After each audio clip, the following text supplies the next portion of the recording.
عمران خان صاحب کوشش کر رہے ہیں کیونکہ ان کا کوئی پیغام باہر نہیں پہنچ رہا اور وہ کسی اور پہ بھروسہ بھی نہیں کر سکتے۔ عمران خان صاحب کو اپنی بہنوں پہ بھروسہ ہے اور بہت ساری جگہوں سے وہ دھوکہ بھی کھا چکے ہیں۔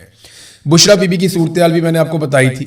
اب مجھے بہت سارے لوگوں نے رابطہ کیا جناب کہ یہ خبر آپ کو کیسے ملی، تو میری آپ سب سے گزارش یہ ہے کہ سورس میں آپ کو نہیں بتا رہا، لیکن یہ خبر 100% ٹھیک ہے، اور جو بشرا بی بی کی حالت میں نے آپ کو بتائی ہے وہ اس سے بھی بہت بدترین ہے جو میں نے آپ کے سامنے رکھی۔ ہاں، عمران خان صاحب فزیکلی بہت فٹ ہیں اور وہ اپنی ورزش بھی کرتے ہیں، انہوں نے اپنے آپ کو کسی نہ کسی طرح مضبوط رکھا ہوا، اور وہ ذہنی طور پہ عمران خان صاحب نے اپنے آپ کو آمادہ کیا ہے کہ انہیں لمبا عرصہ بھی اگر جیل میں رہنا پڑا تو وہ رہیں گے۔ انہوں نے اپنے آپ کو جیل میں خاصا مضبوط رکھا ہوا ہے، لیکن ان کی آنکھ کا مسئلہ بہت سیریس ہے اور اس کی وجہ سے عمران خان صاحب پریشان بھی ہیں۔ اب جو عمران خان صاحب اور ان کی اہلیہ چاہتے ہیں وہ یہ نہیں چاہتے کہ ان کو جیل سے باہر نکال دیا جائے، انہوں نے ایسا کوئی مطالبہ یا کوئی ایسی بات بھی نہیں کی۔ وہ سمپل ایک بات کرتے ہیں کہ جو انسانی حقوق ہے یا جو قیدیوں کو حقوق ملتے ہیں جیل میں، وہ حقوق صرف ہمیں دے دیے جائیں اور کچھ نہیں چاہیے۔ اب وہ اس بات کو جانتے ہیں کہ وہ اتنی جلدی چھوٹ کر باہر آنے والے نہیں ہیں، کیونکہ عمران خان صاحب کو اس کے لیے ایک ڈیل کرنی پڑے گی اور کسی بھی ذلت امیز ڈیل کے لیے وہ تیار نہیں ہے۔ ہاں، وہ کچھ فیس سیونگ دے سکتے ہیں اور پاکستان کی خاطر آگے بڑھ سکتے ہیں، لیکن دوسری جانب جو ہے وہ عاصم منیر ہیں، اور عاصم منیر کے اندر جو خوف ہے وہ آپ کو دکھائی دیا اس وقت جب عاصم منیر صاحب نے استثناء لے لیا کہ تا حیات میرے پاس استثناء ہے اور میرے اوپر کبھی بھی کوئی قانونی کارروائی نہیں ہو پائے گی۔ اب ایک نئی آفر دی گئی پاکستان تحریک انصاف کو، یہ آف دا ریکارڈ بھی دی گئی، فیصل واڈا نے آن دا ریکارڈ بھی آ کر کہہ دیا کہ آپ خیبر پختونخوا کا بجٹ پاس کروا دیں، ہم آپ کی عمران خان سے ملاقات کروا دیں گے۔ خیبر پختونخوا کا بجٹ پاس کروانا یہ کوئی اتنی بڑی بات نہیں ہے اسٹیبلشمنٹ کے لیے، وہ ڈنڈے مار مار کے بھی کروا سکتی ہے۔ اس سے پہلے انہوں نے چیزیں کروائی بھی ہیں اور انہیں اپنے سامنے کوئی بہت بڑی مزاحمت نظر بھی نہیں آ رہی۔ خیبر پختونخوا سے جیسے ماضی میں انہیں مزاحمت کا سامنا کرنا پڑا، اس وقت اس طرح کی عوامی مزاحمت ان کے سامنے نہیں ہے۔ عوامی لیول کے اوپر ان کے سامنے چیزیں اس طرح نہیں ہیں جس طرح ماضی میں ہوا کرتی تھیں، یا جو چانس تھا سہیل آفریدی کے پاس، وہ انفارچونیٹلی سہیل آفریدی صاحب کی طرف سے میں کہہ رہا ہوں کہ انفارچونیٹلی جو موقع ان کے پاس تھا انہوں نے اس سے فائدہ ابھی تک تو نہیں اٹھایا، اور اب وہ اٹھا پائیں گے یا نہیں اس کے بارے میں کچھ کہا نہیں جا سکتا کیونکہ لوگوں میں کافی مایوسی پھیلی ہے۔ علیمہ خانم نے ایک بیان دیا، خیبر پختونخوا کی حکومت سے ان کی جب ملاقات ہوئی تو اس کے بعد انہوں نے ایک سٹیٹمنٹ جاری کیا۔ علیمہ خانم نے کہا کہ گزشتہ روز ہماری فیملی نے اسلام آباد ہائی کورٹ میں خیبر پختونخوا کے وزراء سے ملاقات کی۔ اس ملاقات میں عمران خان کے تمام قانونی اور جائز جیل حقوق کی بحالی کے لیے آواز اٹھانے والے اقدامات پر تفصیلی تبادلہ خیال ہم نے کیا۔ ملاقات کے دوران وزراء نے درج ذیل پیش رفت سے آگاہ کیا، یعنی خیبر پختونخوا کی حکومت نے عمران خان صاحب کی فیملی کو بتایا کہ وہ کیا کچھ کر رہے ہیں۔ نمبر ایک، انہوں نے کہا کوئی اضافی یا سرپلس بجٹ نہیں ہوگا، کیونکہ عمران خان نے ہمیشہ ہدایت دی ہے کہ تمام دستیاب وسائل خیبر پختونخوا کے عوام کی ترقی، فلاح و بہبود اور خوشحالی پر خرچ کیے جائیں۔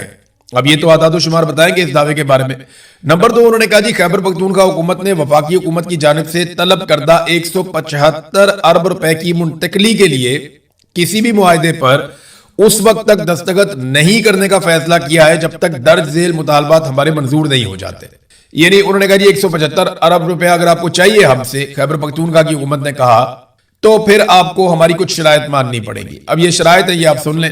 نمبر ایک، خیبر پختونخوا کو ضم شدہ اضلاع، یعنی جو سابق فاٹا ہوتا تھا ابھی خیبر پختونخوا کا حصہ ہے، اس کے لیے مالی سال کا مکمل حصہ فراہم کیا جائے جو تقریباً 300 ارب روپے بنتا ہے۔ یعنی 175 ارب آپ انہیں دیں گے، وہ 300 ارب آپ کو دیں گے، شاباش۔ اور وہ کہہ رہے ہیں جی 300 ارب بنتا ہے، یہ فنڈ ضم شدہ اضلاع کی معاشی ترقی، استحکام اور خوشحالی کے لیے ناگزیر ہے۔ وہ ایک ایک روپے کے لیے ترس رہے ہیں، تڑپ رہے ہیں، وہ ادھر سے مانگتے ہیں ادھر سے مانگتے ہیں، وہ ہر ایک کے آگے ہاتھ پھیلا رہے ہیں، قرضے اکٹھے کر کر کے وہ دیوالیہ ہو گئے ہیں، اور ابھی بھی آپ انہیں کہتے ہیں کہ وہ 300 ارب آپ کو دیں اور آپ سے 175 ارب صرف لے لیں۔ دوسرا، انہوں نے کہا جی عمران خان کے تمام قانونی اور جائز حقوق مکمل طور پہ بحال کیے جائیں، اور جب تک نہیں ہوتے کسی معاہدے پر دستخط نہیں ہوگا۔ پھر عمران خان کو فوری طور پہ شفا انٹرنیشنل اسپتال میں منتقل کیا جائے، ماہر ڈاکٹروں کی نگرانی میں طبی معائنہ ہو اور ان کا تشخیص ہو، پھر ان کا علاج ہو۔ پھر عمران خان کی گزشتہ 8 ماہ سے جاری غیر قانونی تنہائی اور عملی طور پہ جو ان کو ایک قید تنہائی میں ڈالا ہوا ہے، اس کا فوری طور پہ خاتمہ کیا جائے۔ 6 اہل خانہ، 6 وکلا اور 6 دوستوں کے ساتھ ہر ہفتے ان کی ملاقات کروائی جائے۔ ان کے بیٹوں کے ساتھ ہفتہ وار ٹیلی فونک رابطے کا حق فوری طور پہ بحال کیا جائے۔ کتابوں، اخبارات اور دیگر مطالعے کے مواد تک ان کی رسائی کو یقینی بنایا جائے۔ اور یہ کوئی مراد نہیں ہے یہ قانونی اور انسانی حقوق ہیں جو ہر قیدی کو میسر ہیں, تو عمران خان صاحب کو بھی یہ حقوق ملنے چاہیے. یہ جناب پاکستان تحریک انصاف نے چیزیں سامنے رکھ دی ہیں. اب بجٹ تو پاس کروا رہی ہے خیبر پختونخوا کی حکومت. بجٹ کی میں بات کر رہا تھا, ادھر بجٹ کا اجلاس قومی اسمبلی میں بھی چل رہا ہے, ادھر شہباز شریف صاحب نے زمین آسمان کے کلابے ملا دیے فیلڈ مارشل عاصم منیر کی تعریفوں میں. شہباز شریف صاحب کو نا, کیونکہ وہ اقتدار میں بیٹھے ہوئے ہیں, ان کو اس بات کا آئیڈیا ہی نہیں ہے کہ یہ سارے جملے اور جتنی انہوں نے اپنی زبان سے بوٹ پالش کی ہے الفاظ کی صورت میں, یہ ان کے اوپر واپس برسے گی اور ان کے خاندان کی سیاست کے اوپر برسے گی. یہ سوشل میڈیا کا دور ہے, ایک ایک چیز ریکارڈ ہو گئی ہے. ایسا نہیں ہے کہ آپ پی ٹی وی کا ریکارڈ ختم کر دیں گے تو آپ کو بھٹو کی تقریریں غائب ہو جائیں گی یا کچھ آپ کو ملے گا نہیں. یہ سارا کچھ یہاں پہ ریکارڈ میں موجود رہے گا. آپ کو اس کا سامنا کرنا پڑے گا. شہباز شریف صاحب, یہ جتنے آپ نے گڑھے کھود دیے نا اپنے آنے والی نسلوں کے لیے, جب پاکستان میں فری اینڈ فیئر الیکشن ہوگا, لوگ آپ کو فوج کے ٹاؤٹ کے طور پہ دیکھیں گے اور لوگ آپ سے نفرت کریں گے, کیونکہ پاکستانی ہمیشہ اینٹی اسٹیبلشمنٹ موقف اپنائیں گے. یہ تو اب ہو چکا ہے, آپ جو مرضی کر لیں. ادھر الٹے سیدھے شعر بھی پڑھ دیے شہباز شریف صاحب نے, ٹکا کے جوتے پالش کیے. یہ چیزیں ان کے سامنے آئیں گی, ان کو آئیڈیا نہیں, اور جو اصل کام ہے کرنے والا وہ یہ کرتے نہیں ہے, اور جو کام ان کے کرنے والا نہیں ہے وہاں پہ یہ آگے بڑھ بڑھ کے چودھری بنتے ہیں. ابھی امریکہ نے اور ایران نے دونوں نے ان کو فارغ کروا دیا. یہ چاہتے سوئٹزرلینڈ کے جناب ہم بڑے چودھری بننے جا رہے ہیں, ہم کریں گے جناب میزبانی. انہوں نے کہا تم کون ہوتے ہو میزبانی کرنے والے؟ انہوں نے آپس میں خود ہی معاہدہ کر کے ان کو فارغ کر دیا, ایک پیپر بھیج دیا, اس پہ سائن کر دینا. تو شہباز شریف صاحب اس پہ سائن کر کے نا مسکراتی ہوئی تصویر لگا دی. اور بھائی ادھر جنگ ہوئی ہے, ادھر بڑے برے حالات ہیں, ڈونلڈ ٹرمپ بھی پریشان ہے, ایران بھی پریشان ہے, اور یہ بیچ میں بگڑے ڈال رہے ہیں کہ جناب ہم نے بہت بڑی کاروائی ڈال دی ہے, ہم نے جنگ عظیم رکوا دی ہے. دیکھیں آپ کی ایفرٹ بڑی اچھی تھی, آپ نے کوشش بڑی اچھی کی, لیکن آپ نے پاکستان میں کیا کیا؟ آپ کو اگر پاکستانی اپریشیٹ کریں گے تو اس بات پہ نہیں کریں گے کہ آپ فلانے ملک کے اندر آپ کی کتنی عزت ہے, یا فلانے ملک کے اندر آپ کی کتنی جائیداد ہے, یا فلانا ملک آپ کی کتنی بات سنتا. نہیں, پاکستانی آپ کی اس بات پہ عزت کریں گے کہ آپ پاکستانیوں کی کتنی عزت کرتے ہیں. وہ آپ کی اس بات پہ عزت کریں گے یا تعریف کریں گے کہ آپ نے پاکستانیوں کے لیے کیا کیا. ٹکے کا کام انہوں نے پاکستانیوں کے لیے نہیں کیا. یہ جو معاہدہ ہوا ہے امریکہ اور ایران کے بیچ میں, ناظرین یہ بھی اس وقت خطرے میں ہے. میں آپ کو اس کا ریزن بتاتا ہوں. اسرائیل نے لبنان کے اوپر ایک بڑا خوفناک اٹیک کر دیا ہے, اور وجہ اس کی بنائی کہ جناب ان کے 4 فوجی مارے گئے اسرائیل کے. اور اس اٹیک کے اندر جو اب تک اطلاعات آ رہی ہیں ہمارے پاس الگ الگ میڈیا سے, 35 خواتین اور بچوں سمیت 35 لوگ وہاں پہ شہید ہوئے لبنان میں. یہ آپ ان کے چہرے بھی دیکھ سکتے ہیں, بالکل معصوم لوگ ہیں, بچے بھی ہیں, خواتین بھی ہیں ان کے اندر. اب یہ تو کوئی جنگجو نہیں ہے نا, ان کا تو حزب اللہ سے تعلق نہیں ہو سکتا. لیکن جب بمباری ہوتی ہے اور اوپر سے جہاز آ کر بم پھینک کر جاتے ہیں یا میزائل مارے جاتے ہیں, تو پھر نیچے کون ہے کون نہیں ہے یہ تو مارنے والے کو آئیڈیا نہیں ہوتا زیادہ تر. اور اسرائیل اس بات کی پرواہ بھی نہیں کرتا کہ وہاں پہ کولیٹرل ڈیمیج ہو رہا ہے یا وہاں پہ سویلین جو ہے وہ شہید ہو رہے ہیں, انہیں اس بات کی پرواہ بھی نہیں. بڑے سخت انہوں نے بیانات بھی دیے ہیں. یہ 35 لوگ شہید ہو گئے, 60 لوگ وہاں پہ زخمی ہو گئے ہیں. اب ایران جو ہے وہ شدید غصے میں. کچھ اطلاعات کے مطابق ایران نے وہاں پہ آبنۂ ہرمز کی ایک مرتبہ پھر بندش بھی کی ہے, اور امریکہ کو بڑا سخت پیغام بھی بھجوایا کہ جناب یہ دیکھیں اسرائیل جو ہے وہ معاہدے کی خلاف ورزی کر رہا ہے. ہمارے معاہدے کا یہ حصہ تھا کہ اسرائیل لبنان کے اوپر حملہ نہیں کرے گا, لیکن بڑا خوفناک حملہ لبنان کے اوپر کیا گیا. 35 لوگ بچوں اور خواتین سمیت مار دیے گئے. اب ایرانی فوج تیاری کر رہی ہے اسرائیل پہ حملے کے لیے, لیکن کیا امریکہ دوبارہ سے لڑے گا؟ اس کا جواب نہ میں آپ کو دیتا ہوں. ایک ڈاکومنٹ چھپا ہے, باقاعدہ ایک خبر ہے وال سٹریٹ جرنل کی امریکہ میں. اس خبر کے مطابق پینٹاگون نے امریکی پارلیمان سے مزید پیسے مانگے, اور پیسے انہوں نے مانگے ہیں کہ ان کو جو خسارہ ہوا ایران جنگ کی مد میں اس کو پورا کرنے کے لیے انہیں یہ پیسا چاہیے. یعنی ایران کے ساتھ امریکہ نے جو جنگ لڑی اس کا نقصان پورا کرنے کے لیے پینٹاگون نے, یعنی جیسے ہمارا یہاں پہ GHQ ہے جنرل ہیڈ کوارٹر فوج کا, اسی طرح وہاں پینٹاگون ہے امریکہ میں, تو انہوں نے امریکہ کی پارلیمنٹ سے مزید پیسہ مانگ لیا. یہاں پہ تو وزیر اعظم دے دیتا نا پیسہ, جیسے مرضی وہ خود بھی لے لیتے ہیں, لیکن وہاں پہ پارلیمنٹ دیتی ہے پیسہ. تو امریکی پارلیمان سے جو انہوں نے پیسہ مانگا وہ $80 ارب ہے.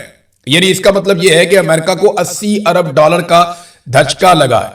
امریکہ میں مہنگائی بہت زیادہ بڑھ گئی ہے, وہاں پیٹرولیم مصنوعات کی قیمتیں بڑھی ہیں. تو کیا امریکہ دوبارہ سے اس جنگ میں جانا چاہے گا جس سے اس نے بڑی مشکل سے جان چھڑائی ہے؟ تو مجھے ایسا لگتا ہے کہ اگر اسرائیل اپنی روش سے باز نہ آیا اور اسرائیل اور ایران کے بیچ میں تعلقات خراب ہوتے چلے گئے, تو ایک وقت آئے گا کہ ڈونلڈ ٹرمپ کو پیچھے ہٹنا پڑے گا. اور یہ اب اسرائیلی اخبارات بھی لکھ رہے ہیں. اسرائیلی اخبارات کے اندر میں نے 2-3 جگہ پہ مختلف اخبارات میں یہ تبصرے پڑھے ہیں کہ اسرائیل کو اب ایران کے ساتھ تنہا لڑنا پڑے گا, کیونکہ ڈونلڈ ٹرمپ جو ہے اس کی حمایت اسرائیل اس جنگ کی حد تک ہو چکا ہے, اور ڈونلڈ ٹرمپ اب کھل کر اس لڑائی کو لڑنے کے لیے دوبارہ نہیں آئے گا.